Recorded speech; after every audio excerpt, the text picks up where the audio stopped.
कोई आपको लाइफ के डिसीजन नहीं लेने दे रहा तो उसको हैंडल कैसे करना है। अगर आपको कोई ग्रोथ में रुकावट दे रहा है तो क्या आप जिंदगी उसके लिए जी रहे हैं? क्या जिंदगी उसने देके भेजी है? क्या मेरा ब्रेन उतना डेवलप नहीं है? इस पे आपकी बात पे एक छोटी सी एग्जांपल दूंगी। As soon as a kid born, वो 1 सेकेंड का भी नहीं होता है, उसे पता है सांस कैसे लेना है। उसको किसी ने नहीं सिखाया। उसको नहीं पता वो मेल फीमेल है, उसे नहीं पता वो अमीर गरीब है, उसे नहीं पता वो क्या पढ़ेगा, वो डॉक्टर बनेगा, इंजीनियर बनेगा, एक ऑफिसर बनेगा, सिविल सर्वेंट, उसे नहीं मालूम। पर उसे सांस लेना आता है ना, किसी ने सिखाया उसको। उसका ब्रेन अपने बॉडी ऑर्गन्स को कंट्रोल कर रहा है ना। वो एक ऐसी सिचुएशन से निकल के है जहां से फ्लूइड था, उसकी आंखें बंद थी, और जैसे वो बाहर आता मशीनें देखता है, ऑपरेशन थिएटर देखता है, जिसे हमें देख के डर लगता है।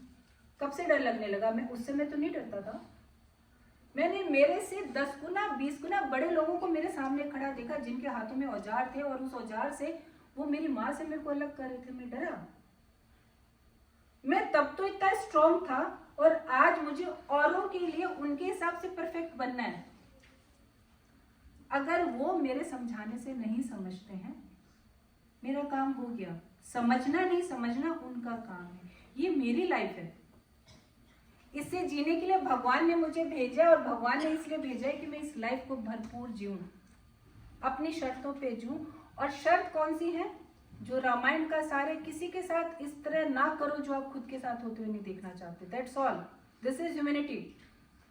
कुछ भी किसी के साथ ऐसा मत करो जो आप खुद के साथ होते हुए नहीं देखना चाहते। बस उतना ही समझाना है।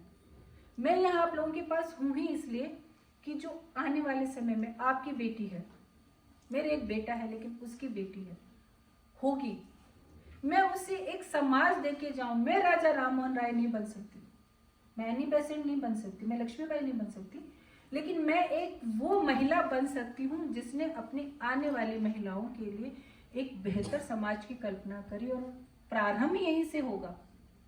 मैं जानती हूँ महिलाएं हमारे लिए रोकती हैं। वो क्यों रोकती हैं?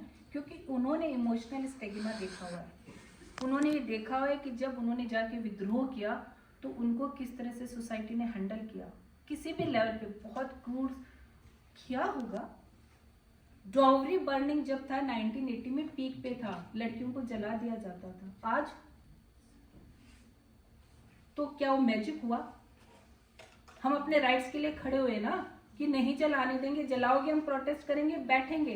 कहीं एक से वो शुरुआत होती है, और धीरे धीरे बूंद बूंद करके घड़ा भरता है। आप किसी को मत समझाओ,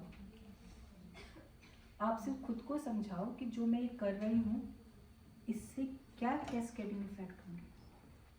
और ये दूसरी सीढ़ी एम्पावर्ड होने की, जब आप अपने सराउंडिंग लोगों से, उनके आपके लिए कमेंट से दूर हो जाते। वो कह रहे हैं, उनकी बुद्धि उतनी है, मैं जानती हूँ मुझे कहाँ जाना है, और मैं क्यों जान रही हूँ ये भी मुझे जानना है, क्योंकि मैं मेरे बच्चे के साथ वो होते हुए नहीं देख सकती जो सामान्य रूप से सोसाइटी में होता है। मैं बर्दाश्त नहीं कर पाऊंगी।